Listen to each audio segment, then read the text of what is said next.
And welcome to the Restaurant Coach Podcast. It is the cure for the common restaurant. I am honored to have back on the show a frequent guest on the Restaurant Coach Podcast, Kyle Inserra. Kyle, how are you, my friend? How are things on the East Coast? They're good. Getting cold today, which kind of stinks, but you know that's what we signed up for. I mean, I think last time I was on the show, I was actually outside in the backyard. You were. You were outside, yeah. Slightly. So it was warmer, but yeah, it's good, man. It's good. Thanks for having me. That's awesome to have you here. It's always great to talk to you, my friend. It's like sometimes I wish like we could like just talk every week. So, you know, because I feel like I learn so much every time I speak to you on the podcast, and I learn some new stuff. And you are just like a jack of all trades. I mean, not only do you run restaurants, you also do real estate. You run a couple podcasts. You just had a new baby. I mean, come on. Yeah, sicko. Yeah, it's mental. It's a disease. I don't know. You know, you're the epitome. You're the epitome of that Mario Andretti quote. If everything seems under control, you're just not going fast enough. That's you. You are the epitome of that. You are. I've never heard it, but yeah, sounds about right. Yeah. Now you've had some impressive background and stuff like that, and you had this real kind of foundational kind of thing, and you've had some ventures like Polpettina and then La Taqueria, right? Mm-hmm. Kind of walk us through the journey that you've had that kind of led to kind of your iconic establishments you had, and also how your real estate stuff. Kind of tell us the journey you've taken. Yeah, Polpettina was really literally back of the napkin type of business. Oh, really? Yeah, I mean, literally, you hear that all the time. This was literally, I wish I had the napkin. We just were working on a consulting project together, and we came together as chefs. We were literally working on the line together. We're like, hey, we should open a restaurant. But anybody knows that happens all the time, right? Yeah, this time we actually did it. Yeah, we did it. Nice. I don't recommend doing it the way we did it. We opened up with no money, not a business plan, and stuff we talk about here that you preach. We had none of that. But the food was good, and we got the New York Times came out and rated us, and Food and Wine Magazine, and Best New Restaurant, which was good. But everything I talk about now, the lessons we learned, is from that time. So that's kind of where like the ownership part started. But it was not. We needed you at the time for sure, but we kind of just muscled our way through it. And Lala was kind of born after that, and it was just a fun little project. Mm-hmm. And West Coast kind of taqueria, and literally across the street from one of the Polpettina locations. And I exited both of those locations and just focus on restaurant real estate now. Cool. Yeah, and one of the things I always love about you is you kind of have this growth mindset, and you really have this track record over the last couple of years since I've known you. You really want to help restaurants really reach their kind of zenith. What's the kind of you say is like the most common obstacle that you see that hinders restaurants' growth potential? Man, that's a good question. I think it's a lot of times, they're so head down in their business. And it takes a little nudge, and it's often not my role, right? Like I'm just the real estate guy, and I kind of the stuff just runs parallel. And if they found me via social media, it definitely comes up, but they don't see the bigger picture. When you're in a growth mindset, you really got to prepare for that. And I think sometimes you're just out there looking at sites, not realizing the impact it has, expanding your restaurant. And so I try to dig deeper, find out what's going on. But, a scalable restaurant is not easy to do. And opening up another restaurant, often, I'm sure you've heard this, we need to make more money. We have more partners. Yeah. It means more top line revenue, but it doesn't mean you're making more money, right? So I think that 50,000 foot view of your business is often the biggest challenge for the independent groups to kind of really understand.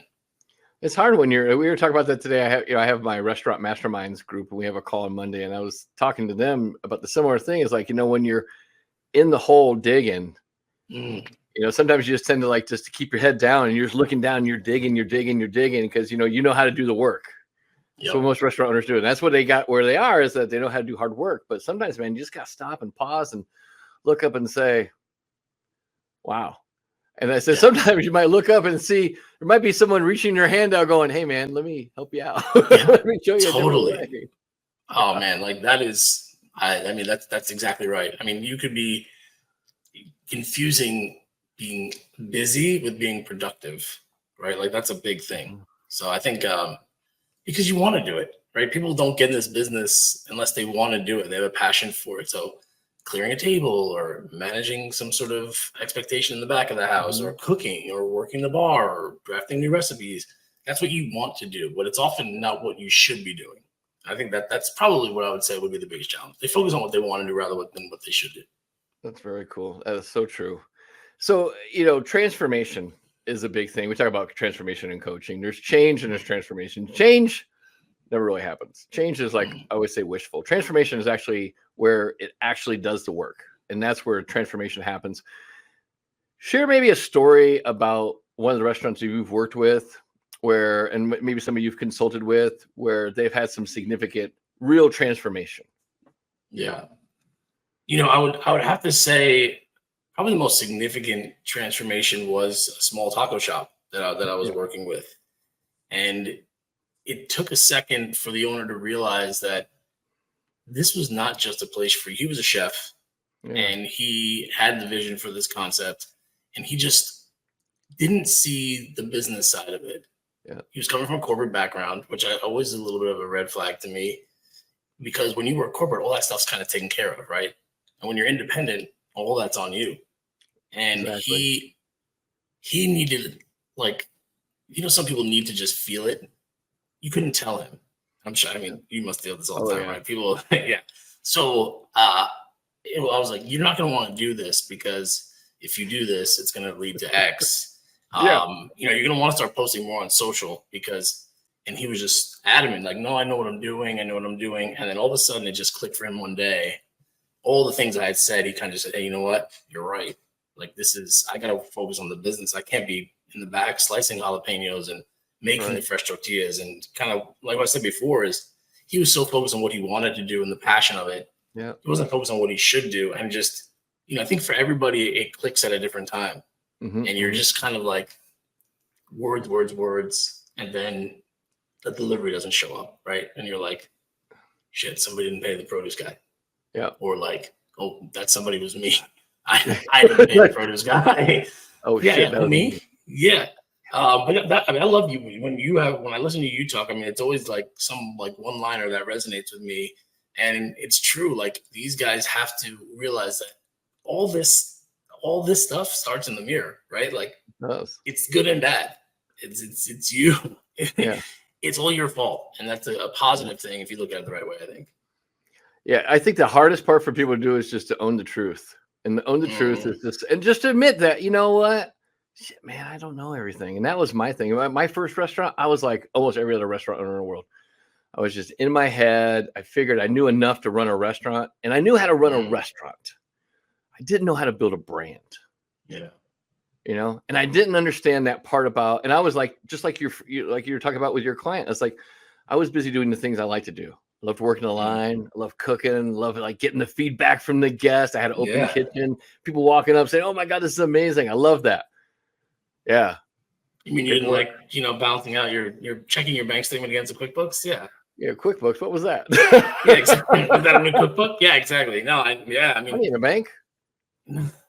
I mean, we were talking about this today with a client. We were touring, and the challenges that other restaurants faced when they were like all cash, and how you managed multiple units when you had 10 locations and they were doing 80% cash and 20% credit cards. Like, oh my God, what would that have been like? But yeah, I mean, when it's all on you, it's either something freeing or it's something frightening. And I think I like the fact that it was on me, and that adrenaline, it keeps you going. But it's I think some people have to realize at some point, I'm not cut out for this. I either have to figure it out or bring somebody in or cut ties here, because it's not for everybody. It's not for everybody. That's the truth. No. Now, you focus a lot on the real estate side too, because you have a lot of background in the real estate side. And a lot of times people ask me, like, what's the perfect spot? What's the perfect spot? So now, given your background kind of in real estate, how is it vital for location for a restaurant success? Can you afford it?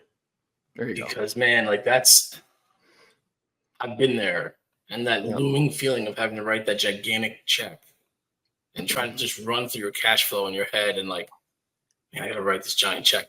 That's every month for 10 years. Yeah. So if you can't afford it, and then everyone says, well, how do I know if I can afford it? Well, we always go out, we look in the market, we see what the market rents are, we work backwards, and we say, okay, you need to do 1.7 million. Can you do 1.7 million here? I don't know. Okay, what's your menu look like? I mean, you got to go through the exercise. Yeah, you got to reverse engineer it. And that's that is critical right there. Most people have an overinflated sense of confidence that they can make it. But then when you look at the menu, it's like, dude, your guest check average is going to be like $12. Yeah. Your rent's $30,000. You know how much volume you got to do to pay that kind of rent, dude? I mean, it's crazy. Yeah. I always tell people, I tell people all the time, if the numbers don't work, the numbers don't work, man. That's it. And there's always going to be another site. Yep. People get caught up like, it's going to be gone. Call the guy. What's going on? Is it negotiable? I mean, it's negotiable to a point. Right? Like 10% off. Yeah. Maybe we can push off the increases for a couple of years. But at the end of the day, if you're not doing the numbers, the last thing anybody's going to want is like, go home and have that conversation. Like, hey, we need to take some money out of the house. We got to float the restaurant. Like, sickening. It's also a landlord here the other day, and they were like, he already did the math for the restaurants. He owns 11 properties on one of the high streets in the market, very in demand. And I told him, hey, look, I have this concept. He's like, they're not going to do the numbers, and I'm going to have the space back in 3 years. I've had these properties a long time. I know that restaurants add a lot of vibrancy. They bring a lot of energy to the market. But this concept, I won't do it. Yep. And that's thank God, because these guys were adamant. They were like, they wanted it. Yeah. $225,000 a year for a 1,500 square foot space. Oh my God. It's a lot. It's a lot. And it's just, some places just don't work. You're better off being someplace where you can make the rent work. I had a client recently, one of my coaching clients, he just got out of a deal because it was like the rent was so expensive. He was in a food hall and they were charging him $12,000 a month for a food hall, dude. And he had it's just a cubicle. Yeah, like 400 square feet, right? Like real tiny. It was it. Nothing. Yeah. I mean, nothing. And I said, what are you doing, man? I mean, this is crazy. You need to get out of that. You gotta we gotta get you out of this because you're gonna bleed out. And it was like an offshoot of his other restaurant, or was it a standalone concept? It was a standalone. It was a standalone. Yeah. It's a lot. It's horrible, man. It's horrible. So branding is another huge thing that you're really, really, I admire you. And you inspired me this year. Like 2023 was the year I really took my digital marketing up to the next level because I see you just being you're great at creating content. Oh, thank you. Yeah. You're really, really amazing on creating content. I've noticed your content is really amped up. So it's getting up there. It's getting there. I'm not at your level yet. I'm not there. I'm working on it though. I got a little team now. I got a little video team. That's me. That's the trick. That's the trick right there. Yeah. Yeah. So you need help. Branding is really big. What are kind of the elements you think that really resonates with people on social media today? As far as not necessarily your brand, but a restaurant trying to communicate in social media. I love the story. Yeah, I love to know the behind the scenes stuff. I love to know why you chose this location, why you chose this concept. I'm a big fan of also the reality show. Like you have a whole cast of characters in your restaurant, right? Exactly. You can leverage some of that into a great story, but creating little 30, 15-second videos every day to tell a little bit about your brand. It just creates those connections that, man, people, the argument used to be like, well, you're going to tell them everything. There's going to be nothing to talk about. You're going to lose hospitality. Yeah. It's the opposite. They're like, hey, I saw the other day, you guys did that funny video with it doesn't have to be funny. It should be authentic to who you are, but I think it's whatever matches your brand, but totally. But authenticity and I think storytelling, that there's nobody else like you, literally. Tell the story. And I think it's, they're just, I know it's another hat for them to wear and maybe another expense, but it pays for itself. I mean, I always say marketing should never be thought of as an expense. It should be thought of as an investment. Yep. That's CEOs at the one-liners. That's the one-liners that resonate with me. Marketing is not an expense, it's an investment. Yeah. It is. And I think it's, you bring in a videographer, make a couple videos for a couple $100, chop those things up. You can pay somebody a couple $100 to post them, and that's it's tough to quantify, but that's the magic. Nowadays, like if you're in a major metropolitan area like you, I mean, I tell people reach out to some of these community colleges that have like audiovisual programs and that like have these kids and that they're trying to build their portfolios. Oh yeah. Say, hey man, come on down, like shoot some video with me. Let's do some stuff. Let's co-brand. I'll give you some gift cards. You know, you can eat some food. I mean, you know, starving college kids, you know, they're like, hey man, this is great. I'd love to. You know, it's interesting because the videographer, who's been with me from the beginning, he was sweeping the floors at a gym. So was it really? And that's how I met him. And I will forever remember this. And to your point, he was like, yeah, I'm a videographer. I just don't have anything to shoot. Yeah. You know, they're kind of, and some of them are kind of introverted. They're great craftspeople, but they're not going to go out there and pitch their services necessarily. So I was doing real estate, and then he was shooting hip hop videos, which he didn't like because these guys, honestly, if they were good rappers, they wouldn't be approaching him to shoot videos, right? Yeah, so he's like, Kyle, I'm listening to these awful songs like 3 hours while I'm editing. It's terrible. I said, well, if you want to talk about real estate, he was like, absolutely. So you guys can get somebody for a restaurant if I can find somebody to talk about real estate. Definitely. You know, and I love like, so, and when you're doing videos and stuff like that, one of the things I would suggest to people out there watching this or listening to this on the podcast is that find what works for you. And it's a lot of trial and error. You know, one of the things I love when you do the black and whites, like you're walking down the street and you're doing like a neighborhood tour. Those are like some of my favorite ones because I just love that gritty black and white look. Or when you're going like in the big city and you're like, hey, we're going to check out some properties and look at this and that. And you're talking about this and that. And basically it's like your video guy is behind you and you're talking with someone else. You guys just having a conversation. Yeah. And that's like the best one because you know why? They're authentic. Yeah. And it's, you know, it's very easy to say, hey guys, what's up? I'm here. There's a 2,500 square foot space. There's a 10-foot hood. They have 1 million BTUs of gas. That's what they wanted to have. Like, I don't, you know, so you got to connect a little bit to what the story is. And I think same goes for the restaurant. You know, you guys have millions of stories and, you know, you just have to spend some time to think about it. And God knows there's tons of characters there. All right.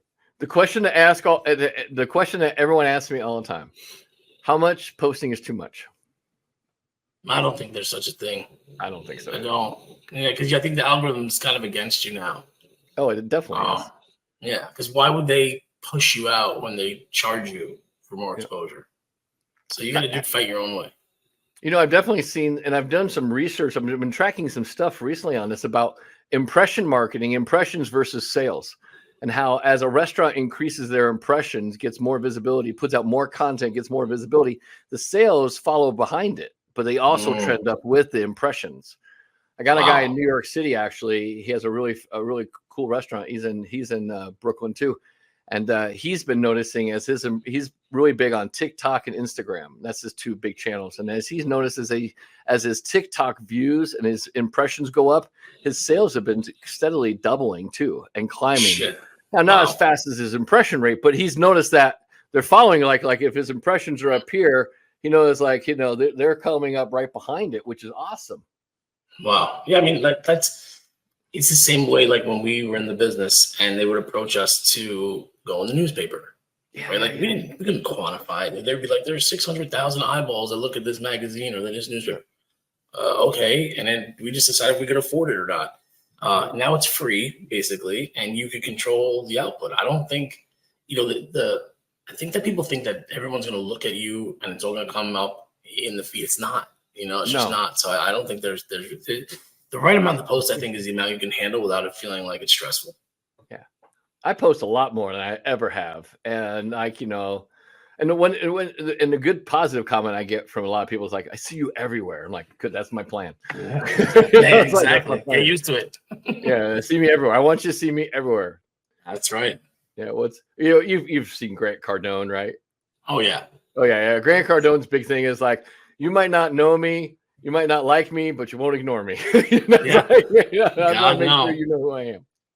Yeah, I know that he's been using a couple, like the Alex Hormozi says that he was like, hey, I'm not getting the traction. And Graham was like, I posted 5 times today. You posted once. You posted 5 times this week. It was that's a great book. Alex Hormozi's, that's a great book. And he talks openly about that in the book about how, Cardone he doesn't mention Cardone's name, but that's who, you know, we all know who it was. It was Cardone. Look at your Instagram. Look at mine. Yeah. You know? I mean, he does. I mean, his machine is wild, but I think like 100 pieces of content a week or something like that. Oh yeah. That's how you do it. I always say money follows attention. That's right. And I think, to me, it's always like your goal is to stay top of mind so that when somebody's hungry, they think like, oh, I should make a reservation at ABC restaurant. And that's it. You make more content, you're more top of mind, you get more reservations, you make more money. I was thinking, I don't think people understand people don't understand how big social media is, how vast the internet is. I think they think like, hey Kyle, I posted this morning at 8:00. I don't want to bore people. I don't want to be like too much in their feed. Like 8:00 this morning, it's like it's afternoon. Do you know what 8:00 this morning is in social media land? It's like 1983. Oh, no one fucking knows. Yeah, exactly. Who's this guy again? Yeah. What? No. 8:00? I Yeah. don't remember what the hell happened at 8:00 in the morning. No, today? No. I mean, look, I think it's like I don't know. It's this thing of you feel like you're going to be, if you were in too much in front of somebody in a restaurant, you're like, I need to leave them alone. It's not like that, too. It's so much to consume out there. You're not going to, right. Yeah. And here's the thing, and they talk about this in like basic marketing. People will buy from people they know, like, and trust. Mm-hmm. And the best way to get that know, like, and trustability factor is to put out storytelling, like you mentioned earlier, storytelling and telling who you are and why you do what you do, because the why drives everything. Yeah. That's what I've experienced in commercial real estate. There's not a lot of people doing, there's a lot more now, but there wasn't. And I think what it is the know, like, and trust factor. Like if I tell you, hey, triple net leases, you guys got to be careful of the triple net charges. They're going to add a significant portion to your base rent. And here's why. I'm now telling you what the deal is, right? And I'm trying to build that trust. Yeah. For years, it's been like, you get a flyer. We'll tell you what the NNNs are. What's your concept? What's the deal? No, let's talk about it. Let's see if it makes sense for you and make sure that you understand it. It creates leverage and it creates an opportunity for you to be that thought leader or the restaurant leader in your market when you're telling them like, hey, this is where we get our chickens. This is why we use these wines or whatever it is. Yeah. Whatever you do, just be proud of it and just like talk about it. That's the best thing I can tell people to do. Yeah. So for up and coming restaurateurs, entrepreneurs, what's one piece of advice that you'd offer to someone that you wish you had been given when you first opened your first restaurant? You mentioned a couple. Yeah. I think that I am, one thing I would probably tell myself is it's okay not to have it all figured out. Yeah. Right. Like you're not like the guy down the street. You're not like the one that you're holding in such high regard that you want to be like a little bit or model your concept after. They took years to get there and figure it out. You don't have the same customers. They're, the customers' desires and wants and what they crave has changed. Exactly. Be patient. Be patient would be that piece of advice, because it's okay I call it the Shake Shack syndrome. Everybody wants to be the next Shake Shack and be a $1 billion brand overnight. You know what I mean? Doesn't have like. And by the time you touch up the Shake Shack, they're on to something else. You know what I mean? So I think lean into what I think feels comfortable and what you want. Yeah. So you're like me. You do a lot of speaking around the country. You speak at a lot of events and things like that. What's one topic or trend that you think is going to be really dominating the restaurant conversation in the next year? I think this. I'm focused a lot on growth stuff. Mm-hmm. I think what makes a scalable restaurant, how what are all the elements of a scalable business, everything down to efficient operations, to the technology, to the real estate, to the footprint. I think a lot of conversation around sustainability. What is your brand? What are you going to be known for? These younger generations are focused on the why. Why you're doing what you're doing. So, I think this next couple of years or this next year is going to be interesting, because there are going to continue to be a lot of new opportunities for restaurants. And I know we're seeing like the ghost kitchens and the virtual brands kind of like fading a little bit. Yep. I had this argument with the guy the other day. He told me that fine dining was dead. And I was like, no. No. I think it's a huge opportunity. People want the interaction because that's what we missed, right? So I think that's going to be it. There's going to be people are dining out more than ever, right? Like those sales are still kind of climbing into the billions of dollars. And I think what makes your restaurant scalable your unique, value proposition and all that fun stuff, landlords are more savvy. They are really savvy, and they want to know who you are, what value you're bringing. And as a business, if you're looking to grow and make money, I think understanding who you are and where you stand in that mix is going to be really important. That's true. That's true. Yeah. And you mentioned that thing about restaurants. A writer from Forbes reached out to me, he asked me, he goes, "Do you think there's too many restaurants?" And I said, "I think there's too many average restaurants." Yeah, great answer. Yeah. Oh, there's too many restaurants. There's too many average restaurants. So and the guy who said like fine dining's dead. No, fine dining's dead for bad restaurants. Yeah. Fine dining's dead for fast casual restaurants. Fine dining's dead, or any restaurants are dead if you suck. Well, that's the thing. Like you look at all these articles, and it's under the category of restaurants, and it's Chipotle, and it's Chick-fil-A, and it's all. I'm like, no, man, I'm talking about a restaurant. A restaurant. I can go. Yeah. I'm not talking about a bowl concept.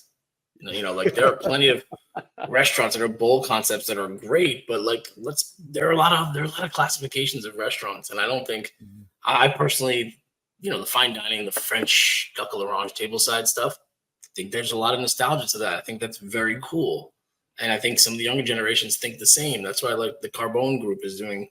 The major food guys are doing so well. They're bringing back that elegance of it, and I think it's endearing. I think it's in a lot of ways it's what we crave.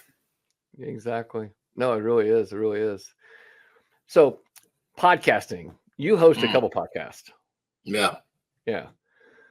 So, number one, talk about your podcast so people know. Yeah. Closed Monday. It's kind of just a. That's your new one, right?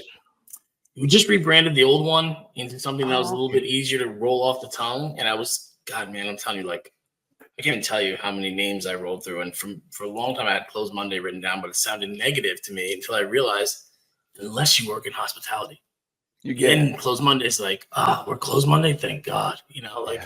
So, it's a restaurant industry stuff. We kind of love to have folks on. Gonna have you back on. You, by the way, top performing episode of all time, Donald Burns. Oh, thank you. So that's awesome. So we have, obviously restaurant folks on. I have Avi Gorin from Marquee on tomorrow, but we had a guy on, a mortgage guy, talking about like, hey, if you're a restaurant owner, how do you prepare yourself to buy a house? We have industry topic stuff, but try to keep it like not only what restaurants are into, but like what restaurant operators think about. What are they doing? Where should they go golfing? Is it Scottsdale? Is it or wherever? But so there's that, and then commercial real estate school, which is very self-serving. I have it on to talk with some of the best brokers and landlords in the country. So, but yeah, it's commercial real estate school, but it's for me. Cool. But it's a lot of cool conversations around real estate and what's happening. Yeah, so the National Restaurant Owners Podcast is now rebranded as Closed Monday. Yeah, I'm gonna get you a T-shirt, dude. I know. I see the swag all over the place. Like you go to these food shows. I don't go to as many shows as I used to. But man, I see your stuff all over the place. Like, and I was like, "Where's all the swag? You're gonna bring some swag to the summit, right?" Hell yeah. All right. Got some hats and T-shirts coming out there. So absolutely. Awesome. Closed Mondays. That's definitely I can't emphasize enough. Like Kyle's podcast, he always has amazing guests.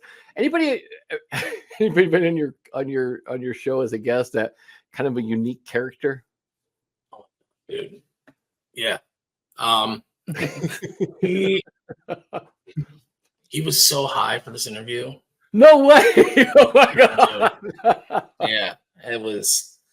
That's hilarious. It was incoherent, but he's a buddy of mine. It was very interesting. If you want to know, I will send you the link. But that was probably the most interesting conversation.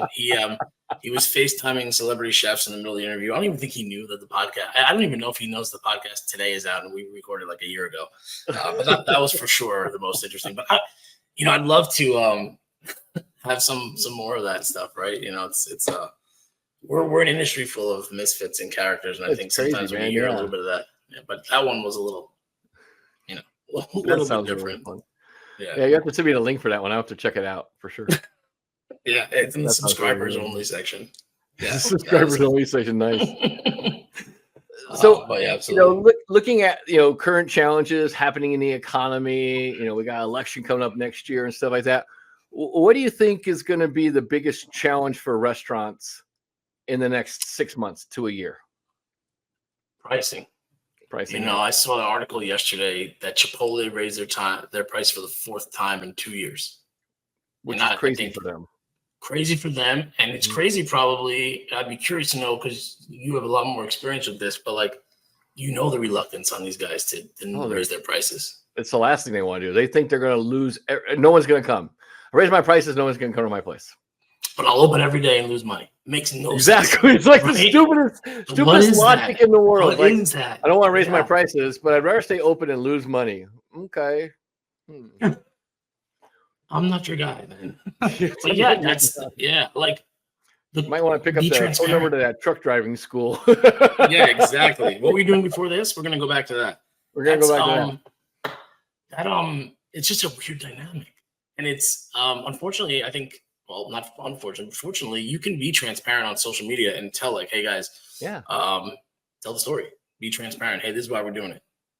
Well, here's my thought process on pricing change or raising your prices. If you don't raise your prices, 2 things happen. And I say there's a thing in NLP, neuro-linguistic program. It's called perception is projection, which perception is projection means if I think it's true for me, whether it's true or not. Like I go to your restaurant, I drive to your restaurant, I've been on the road, I have to use the bathroom. I walk into your bathroom, bathroom's trash, dirty. My perception is, I bet you the kitchen's dirty too, right? Now, is it true? Yep. Probably not. But my perception becomes my projection. And now I carry that with me. And now I take out into the dining room. Now I'm looking for what's known as confirmation bias. I'm looking for things that are going to support. Yeah, look at the way that server looks at, oh no, yeah, these people are rude. This place, the ketchup bottle is disgusting. Yeah, this place is horrible. Same thing without raising your prices. If you don't raise your prices, 2 things happen. My perception is you're the nicest guy in the world and you're giving shit away. Soup kitchen, you must be buying cheaper shit to make up for it, right? Yeah. That's just what I don't, where the challenge is for me, or what would upset me, is you lower the quality, you lower the portion, and you raise the price. And that's the worst thing. Yeah. That is just close, because people are so savvy, and you're one picture away. How many pictures of the same dish do I have on my phone? And if I can see that, I can post on Instagram, here's what I had last year, here's what you posted today. That's a death. That's terrible. So yeah, that's bad. It's bad. It's a scary world, but yeah. People will start counting the pasta. You don't want that. Just give them what they want, charge them for it. Now, one of the things I'm really pushing for in the restaurant coaching space is about balance, having balance. And I don't really like to say, I hate to say the word life balance. I like to say life work integration. So, you're a family man. How do you kind of strike that balance between professional and family life? I think, the integration is a good word. It is definitely not balanced, but I think the goal is, I was listening to a guy in the commercial real estate space, hundreds of billions of dollars of transactions, to speak the other day. And he was talking a lot about focus and being present. And he was like, look, when you're doing something, do that. If you're with your work, do your work. If you're with your family, be with your family. I'm not the best at it, right? Like, it becomes like, oh shit, this guy finally got back to me. Let me send him a note. Or, damn, I meant to sign up for Donald's podcast. I got to get back to him. But I'm not doing it at the dinner table, right? I'm not doing it at the dinner table. I'm not doing it when I'm at some sort of event, or my wife and I are just hanging out. It's, picking and choosing your spots. And I think it comes down to conversation with your family. If you're with your family, they know who you are. Yeah. But you have to be present in those little situations. And the same goes for your restaurant, right? When you're there, period. I'm a big believer. I teach a lot of my coaching members. I teach them about controlling your calendar and living and dying by your calendar. It's like, if you have time spent off, block off time. Like, if you got family time blocked off, that's family time. Yeah. Put the phone away, put the laptop away, put the iPads away, be with the family. Like, in the morning, if you got time to work on the business, not in the business, then work on the business. Don't be distracted by, shit, and don't, go down the rabbit hole, start, lollygagging or doing, focus. Focus blocks, 20 to 30 minute focus blocks. And just a couple a day, man, you get so much done if you just have that total focus. But you're right, man, that presence, just being mindful and being present and doing 100% of the focus into that, change your life. that's something that works well for me too, is that the time blocking and literally timing myself. Like, okay, for this hour, I'm gonna work on prospecting. Set the timer on my phone and just go after it. Yep. In the restaurant business, what screws people up all the time, because such nice, hospitable people, is when the beverage guy comes in and wants to sample you on something. Oh yeah. They didn't call you. They didn't email you. They walked in the door and you're obligated. Yeah, sure. Sit down. That could screw up your whole day. Everything. Yeah. Yep. Say, hey, Todd, thanks for coming in, but actually I should only do this on Thursday between 2 and 4. Can we schedule something for next week? You got to do what you got to do. I think that's, yeah. I mean, one of the things I would tell every restaurateur out there right now, if you want to start getting some of your life back, learn this word, no. Mm-hmm. And here's what I also say. No doesn't mean no. It just means not now. That's what it means. Right. Like, hey, right now I can't, man. I'm in the middle of something. I'm into some things. It's like when I get my clients, when they first started using focus blocks, they put a sign on the door, in the meeting, do not disturb. And then what happens? People knock on the door, open the door, walk in, ask them questions. I said, you got to set the expectations. Like, during this time, I can't be disturbed or bothered. If the building's on fire, call the fire department. Don't come in here yelling at me. Okay. Yeah. Not everything is a priority based on the level of excitement you bring to me, right? Like, oh my God, this needs to be done yesterday. Well, let's take that back. Another thing you can do with another thing restaurateurs can really learn to do is the last thing you want to be in your restaurant is chief problem solver. The worst. And so when people come to you from your team, they want a quick answer. They want the easy. They want the quick solution, right? They want that goddamn Staples easy button. That was easy, right? That was easy. So when they come to you with a problem, I always say, this is what I train my coaching members to say. You say something, and this is a script. They say, wow, that sounds like a really interesting problem. Here's what I want you to do. I want you to come up with 3 positive solutions, get back to me, and then we'll talk about it. Yeah. But not until you have 3 positive solutions. Bring me solutions, not problems. You want to be solution oriented, not problem oriented. Are you familiar with Jocko Willink? Oh yeah, Jocko. I love Jocko. Yeah. Have you seen his thing called Good? He does this thing, and I think Joe Rogan kind of goes off on it a little bit, but he's like, whenever somebody would bring him a problem, obviously, I think it was a Marine guy, so very that's good. Yeah, I love problems. And and they'd say, like, this just happened. I didn't place the liquor order, and we're gonna be short this weekend. Good. And like, good. Why? Well, because now you can't do that. Right now, you just learned a lesson, right? But he just kept saying, "Good. Oh, this happened. Good." And I think that's a great way to look at it. Right now we just learned what not to do, and that's key. That's awesome. I'll write that one down. Yeah, just say good. Good. Yeah. Good. Because now we got something to learn from. Yeah. And being the chief problem officer is the worst, because what happened, and I did that. Dude, I did it too. And they're like, yeah. Everyone's done it. Because you want to be validated. You want to have some, they need me.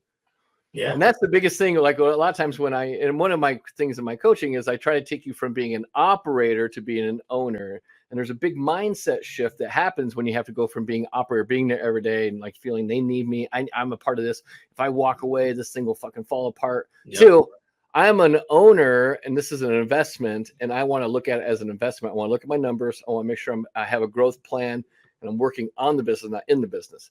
Yeah. And to do that shift, it's a hard identity shift for people. It's like, you used to be a chef, right? Yep. Yeah. What happens when you're not a chef anymore? That identity gets taken away, and at first you're like, "Fuck, who am I?" Some people struggle with it. Yeah, for sure. It's a real thing. I say all the time, I've been a chef everywhere except in my own house. Now it's the only place where I'm taking orders around here. But now it is. Now you're chief bottle washer now. literally, baby bottles coming out of my ears over here. I know it's a lot, but no, that's a great point, because you want to be a restaurateur, restaurant entrepreneur. There are a lot of little roles in there, and you better figure out what you want, because the second you start doing and not delegating, man, you're tough to cut that cord. It's very, very tough. So looking ahead, what do you think? And there's a lot of challenges facing restaurants, What do you think is something, maybe a topic that we really need to address as an industry moving forward? Man, the fair wage stuff stands out to me. The tipping culture, where that's all headed, I don't have the answers, but I think there's a lot of conversation that has to go around. We have to have some talks. Yeah. I despise the fact that a dishwasher makes in a week what a server makes in a night. Yeah. That's not okay. I don't have the answer though, right? I think there are people smarter than me that can maybe come up with that. But I think a lot of the events the COVID era kind of brought some things to the surface, mental health and the way we treat each other, I think is really important.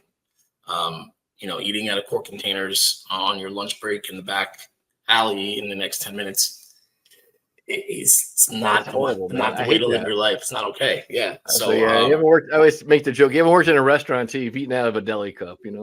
Yeah. Cold food out of a deli cup. Yeah, and it's the show The Bear. I think that's why it resonated with people in the industry so much. He would be sweating over these plates and placing Shervo with tweezers, and he was going home and making a bologna sandwich, and having a can of Coke and some Lay's, and that's not that far from the truth, right? I mean, that's what it is. When I was married and I had my restaurants, I used to piss my then wife. Well, I pissed her off about a lot of things. But one of the things I used to upset her about was like I owned a restaurant, probably a great restaurant in town, and then I wouldn't eat all day, and then I go home, and my go-to thing, and back when I had my restaurant, my health was really horrible. I was up to like 280 pounds. I was huge. Wow, huge. I didn't know that. Oh God, huge. But my number one go-to junk food at home at night at 11:30 at night, midnight, was a can of SpaghettiOs. Ooh, that's pretty bad. Horrible. Brutal. And now the truth is out there. The truth will set you free. Wow. Yeah, but it's like, you're gonna come home and cook yourself dinner? Like what? I'm not doing. Yeah, it's like no. Yeah. So one of the things I'm really big about is self-care with all my clients. That's one of the things we talk about. We talk about we call it the core four. It's about body, being, balance, and business. And so many other like coaches, like consultants, stuff like that, they all focus on just the business part. And hey man, I love having a successful business like everybody else, but how about having a successful life? Yeah. Like you said, man, where I can get time and I can hang home and hang with my family, hang out with the baby, hang out with the wife, enjoy some time, go do some work, and then just be able to unplug from it all. So people might not know. Yeah. People might not know this, but Kyle is going to be one of the speakers at my upcoming Restaurant Success Summit in Tucson. It actually starts off, it's actually October 23rd, 24th, 25th, Tucson, Arizona, at the Hacienda del Sol Resort. Kyle's going to be speaking there. Kyle, give people like a little teaser about what you're going to talk about. I've experienced in the last, 6 months or so, really more than anything, maybe the last year, how challenging it is for restaurants to lock down a space. It's not that easy. Just because it's available doesn't mean it's yours. And the ability to prepare yourself for that, for those questions, these landlords are doing homework, man. You're posting on social, they know a lot about you, right? That's sort of the thing. So it can cut both ways. So I think we're going to dive into really how to best prepare yourself before you hit the market. It's not just about calling signs, but what it means to prepare yourself for expansion in 2023, 2024, and beyond. You got to be in the driver's seat. You got to be on the offensive. You got to be prepared. It's very competitive, and how you stand out and how you prepare yourself in front of the landlord is a lot different than how you stand out in front of your guests. So it makes a big difference. It's like you said, landlords today are savvy. They know. Oh man, and they want to know about your business, not just I got a taco idea. What the hell's that mean? They want to know everything. They want to know a lot more. Oh, you got landlords now saying, "What's your product mix? How much dine-in versus delivery do you do? I don't have space for Uber drivers. I don't want them coming in and out of my center. Where are you going to put them?" So if setting up your 5 things that are non-negotiable for your business, attacking the market, and being prepared with a little checklist that we'll have, I think will help you. It's going to take a little work to put together, but you can't start looking for your next location today if you want to be open in the next 6 months. You're 6 months too late. No. So we'll talk a lot about that. That's the truth right there. So if you want to grab a seat, we still have a few seats open. I capped this thing at 50 for a couple of reasons. Number one, and Kyle and I speak at these big conferences, and these conferences have they'll cram 1,000 people in a room. It'll be 20, 30,000 people at a conference, huge venues. And it seems like, you get up on stage, you speak, and then you're rushed off to go either to the next room you're talking to, or you're going to a panel to talk to, and you don't really get time to really sit and interact with people. That's the Restaurant Success Summit is totally different. I cap it at 50 people. because I want you to have an experience. I want you to be able to get questions answered to what happens with your restaurant and stuff like that. So every day at lunch, we have what we call experts luncheon, where the experts are going to be there. Lunch is catered in. So lunch is on me. You're going to have sit in a room and you sit down and you can just find Kyle. And trust me, Kyle's everyone I invited to be a speaker at the Restaurant Success Summit, super approachable, super laid back. Absolutely. And they also all want to help. That's what their whole goal is and everything they do. So Kyle, just corner him and just like grab him, grab a plate and sit down next to him and talk to him. And if the conversation goes later when the summit's over at 6 o'clock, you want to go, entice him with some, tequila. He's probably willing. Yeah, can be done. He can be bribed. Not above that. Not above that for sure. Just go to restaurantsuccesssummit.com, restaurantsuccesssummit.com to grab a ticket. And if you ever want to get a hold of Kyle, please, Kyle at 4-turns.com, Kyle at 4-turns.com. And check out his podcast, Closed Monday, wherever you like to check out your podcast, Apple Podcast, Spotify, Google Podcast, everywhere else. That's it. Awesome. I thank you, my friend. I appreciate you being here, as always. Thank you so much, man. I mean, we're going to have you on Closed Monday, get you out here, have the number 1 and number 2 episodes up there. That'd be awesome. Cool. I love that. I love that. Awesome. All right. Thanks, Kyle. I appreciate it, my friend. Thank you, sir.